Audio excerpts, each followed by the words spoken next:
I thought everybody's mother toured the world singing to troops in their teenage years. I thought that was just normal. I am so proud of Beaumont because they have just rolled out the red carpet for us. People in Beaumont are so excited, and I am so honored to be able to tell this story for these older ladies that did this magnificent thing, and just to be rewarded in this way. I'm just humbled by being able to tell this story. Hello, everybody, and welcome to Season 4 of the Beaumont Beat video podcast, where we move with the heartbeat of the city. I'm your host, Tracy Kennick, and today we're going to be taking you back in time to tell you about a group of women from Beaumont that made huge impacts around the world from the 1940s to the 1970s. They were known as the Melody Maids, an all-girls singing group led by choir teacher Eloise Milam. Over 1,500 girls traveling the world performing for our U.S. troops. A documentary was recently released about this amazing group of girls who got their start on the stage of Beaumont's historic Jefferson Theatre back in 1942.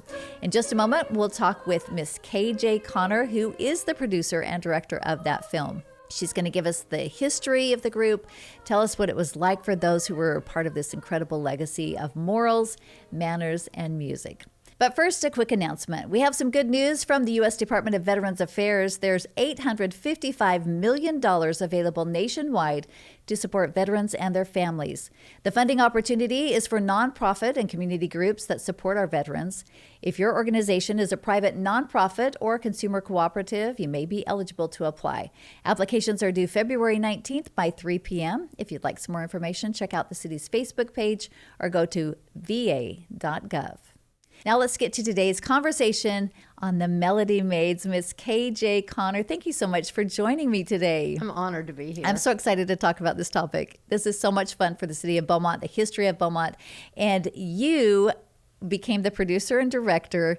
Talk a little bit about, start from the beginning, tell us what the Melody Maids were all about, how they got their beginning. Actually, Eloise Milam is a unique, fabulous woman. And she was a vocal teacher, a music teacher at some of the schools in Beaumont. And in 1942, somebody from the Jefferson Theatre called her and said, "We're doing a bond rally. Can you get together some of your students and come and sing?" Mm-hmm. So she did, and they raised $300,000 that day. I actually have a newspaper article. 1942, imagine 1942. What that would be worth. Imagine. So they were kind of on their way. She had a connection to the military because her husband was a retired military person. Okay. And had a connection with the Department of Defense and just started going places. I mean, literally just, do you want to go to Fort Polk? Yes. Do you want to go to Fort Hood? Yes. So they did a lot of things in Texas that were close and they could go on the buses. But then in 1952, the Department of Defense started paying their transportation. So they started going to Europe, to Cuba, to the Far East. And what was their mission? Like, was it just to entertain, to bring some happiness to these troops Yes. away from their families? It was to bring a touch of home, because there were a lot of organizations like the USO that were professional, and Bob Hope, toured and entertained the troops. These were like your sister coming to visit you in Munich, and they toured a lot of veterans hospitals. These girls, these teenage girls. They were young. 14, 15 years old, going through a veterans hospital or through a military hospital and actually seeing, men that had amputated limbs. And it was an amazingly altruistic mission for them. And, Eloise, her tagline is morals, manners, and music. I was just going to ask you that. It's on the back of your shirt. Yeah, that it was is. Kind of what influenced some of what they did, right? That was her creed. Mm-hmm. Everything she did, she used music as a vehicle to teach these girls morals and manners. How did that influence what they sang? Well, it was the 40s and the 50s. So things were a lot cleaner, a lot easier, less controversial. They didn't have Snoop Dogg and, right. Rap and things like Sure. that. And so, they were singing, Andrew's Sisters and things like that. Did they sing songs from like popular songs, or did they sing? They did. Yeah, they did. I mean, they were really the heartbeat, though, of music at that time. Now, your mama was part of the group as well. Mm-hmm. Do you think that it influenced their lives outside of the group, and in what ways? At that time or later? Like either way. Actually, my mother had a ballet studio, and through my lifetime, she influenced tens of thousands of dancers, guiding them through their careers, their college choices, teaching them manners and morals. And she's only one. She's only one of those 1,500 women. So when I started meeting them, there's another one, Dr. Betty Stead, that she's of the same genre as my mother. You know, she worked at Lamar University, influencing college students, and then she moved over to University of Houston. She dedicated her life to, you know, mentoring young people. They all did. And these girls got quite an education traveling the world. Where did they go for World War II and these different deployments for these? Well, they spent, the summer of 56, they spent 3 months in Europe, a month in England, a month in France, and a month in Germany. So that was a huge trip. They also went to Cuba. They went to Hawaii several times. The Far East was a really big trip. That was more in the 60s because of Vietnam, you know. So everywhere. They went to Greenland.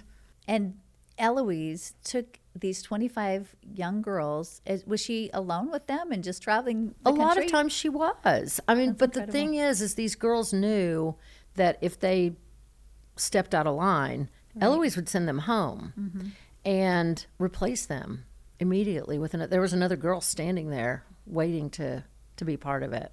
What was some of the stories that you heard because you produced and directed this film on these young women? What were some of the most, touching? It's amazing how many girls, they were girls, how many girls met their husbands. Really? As a Melody Maid. So I can tell you for certain, my mother's best friend, Audrey Mallett, she was the only Catholic at Fort Polk on a trip. So they appointed this man, Frank Marola, to take her to Mass. And they fell in love. 3 years later, he had a 3-year deployment at Fort Polk. So by the time she turned 18, they met when she was 15. By the time she turned 18, they got married. I bet a lot of these soldiers were just enamored by this beautiful group of girls. And that had to be hard for Eloise, 14, 15-year-olds saying, oh, no, you're in this corner with your morals. And, but I'm sure that a lot of them did, take a liking to It was the things. times. Yeah. I think Eloise became kind of challenged by 1972 because things were happening. The fabric of the country was changing and Vietnam was not popular. World War II was, and then Korea was kind of in the gray area. She always said that she wasn't opposed to marriage, but that wasn't their focus. So, and she told the girls, if one of the guys wants to take you on a tour of town or something like that, it's fine, but he has to take all 25. Okay, good. You have a lot of people watching after you. Yeah. So have you heard from any of the stories of the men? Do you know, this is one of the most surprising things about the whole project. 1 million soldiers saw them perform around the world in the 30-year period. I have not met one that saw them perform. Really? Not one. However, I think as the film becomes more widespread and gets more traction, I'm certain that those military men will come forward and say, I was there, I was at Fort Hood, Okay, I want to talk about that, and I want to talk about producing and directing the film coming up in just a moment. We're going to take a short pause in the conversation to watch a bit of the trailer for the film, The Melody Maids movie. Such an incredible story. Take a look. From the heart of Beaumont, Texas, came a sound that changed the world. It's a yellow rose in Texas that I am going to see. During World War II, the Korean conflict, and the Vietnam War, more than 1,500 teenage girls became beacons of hope across decades of conflict. I'll kiss her when I find her and greet her tenderly. Led by music teacher Eloise Milam, they traveled to the farthest corners of the globe. They journeyed to military bases, hospitals, and war zones, armed only with their music and their courage. They brought more than songs. They carried hope, smiles, and the reminder that home still cared. She cried so when I left laughter. For 30 years, they stood as voices of courage, goodwill, and grace. Their lives were changed by the world they encountered and the woman who inspired them forever. Ladies and gentlemen, meet the Melody Maids, wartime teenage heroes delivering encouragement with morals, manners, and music. The yellow rose of Texas beats the bells of Tennessee. And you can see the entire documentary honoring the Melody Maids during a special showing at the very place where it all began, Beaumont's historic Jefferson Theatre. There will be 2 showings this Saturday, January 17th at 2 p.m. and 7 p.m. Tickets are just $10 and can be purchased by searching for the Melody Maids movie on Ticketmaster. Come celebrate Beaumont's history right where it all began. And as always, you can stream this show and past episodes of the Beaumont Beat on multiple platforms, including Apple Podcast, Spotify, YouTube, and anywhere else that you listen. We'd love for you to subscribe to our channels, like this episode, and share it with others so they too can enjoy it. And we're always looking for new topics, so drop us a comment to let us know what you would like to see in future episodes. Now let's get back to our conversation on the Melody Maids with Miss KJ Connor. And I want to talk a little bit about how Beaumont has been able to preserve some of the archives and things from the Melody Maids. And people can really even go check that out at the Tyrrell Historical Library. Talk about that.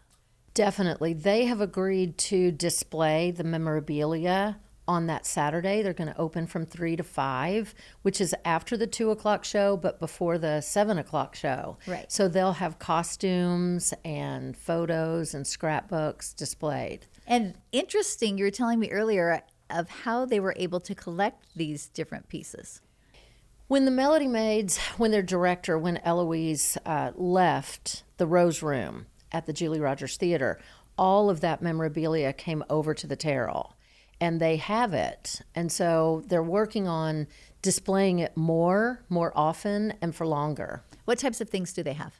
They have everything. They have 40-something pairs of white cowboy boots that the Melody Maids wore. No, I'm not kidding. They just, and they have lots of costumes, and they have lots of photos. They have lots of scrapbooks. And was that, I'm guessing that was a big reason that you were able to do the film, because you had these pieces, right? Definitely. A lot of it is digitized, and it is on their archives. If anybody wants to go to the Tyrrell Historical Library and look at their archives, all the photos are there. I'm interested in knowing, because you said that your mama was part of the Melody Maids, and you remember a picture of you at 1 or 2 sitting on Miss Eloise chair in her, on the Lazy Susan, oh, is it Lazy on her Susan? kitchen table. Yeah. Okay.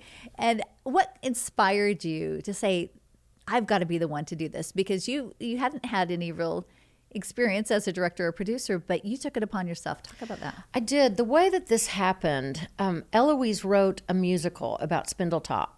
She premiered it in 1951 on the 50th anniversary, and it was spectacular. So my sister and I wanted to produce that on Broadway, and on some kind of Broadway-like medium.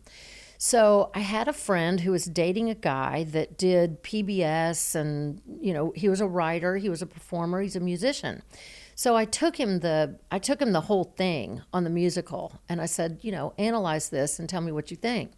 So a couple of weeks later, he came back, he said, it's great, I love it, but the real story is the Melody Maids. And I said, really? I thought everybody's mother toured the world singing to troops in their teenage years. I thought that was just normal. It didn't seem extraordinary to me. But to an outsider, he looked in and said, oh my gosh, the Melody Maids, this is a story. And some 80 years later, we're now telling it. Yeah. What's been the feedback that you've gotten? I am so proud of Beaumont because they have just rolled out the red carpet for us. People in Beaumont are so excited, and I am so honored to be able to tell this story for these older ladies that did this magnificent thing, and just to be rewarded in this way. I'm just humbled by being able to tell this story. And explain what's going to happen on the 17th. There will be 2 different showings and then a question and answer period as well. And what are you hoping will be accomplished by all of this? Well, I hope when people watch the movie, after the movie, the audience is full of questions. You know, it definitely provokes a lot of curiosity. You know, how did this happen and who was in it and, you know, that kind of thing. So the question and answer is really important. Also, I give an award. We call it the Eloise. I gave it to James Dick at the Round Top Film Festival where we made our world premiere. So this year I'm giving an Eloise Award, but it's a secret right now. Is that for somebody who's inspiring? Yes, Okay. it's somebody that molds and mentors young people in artistic pursuits. So what's your overall hope after people see the film? Like that they will become more inspiring, or what's your hope after they see it, or just appreciate part of Beaumont history? Well, I think when I started, and still it's a big tenet of what I want choir directors in Illinois, Idaho, Hawaii, Pennsylvania.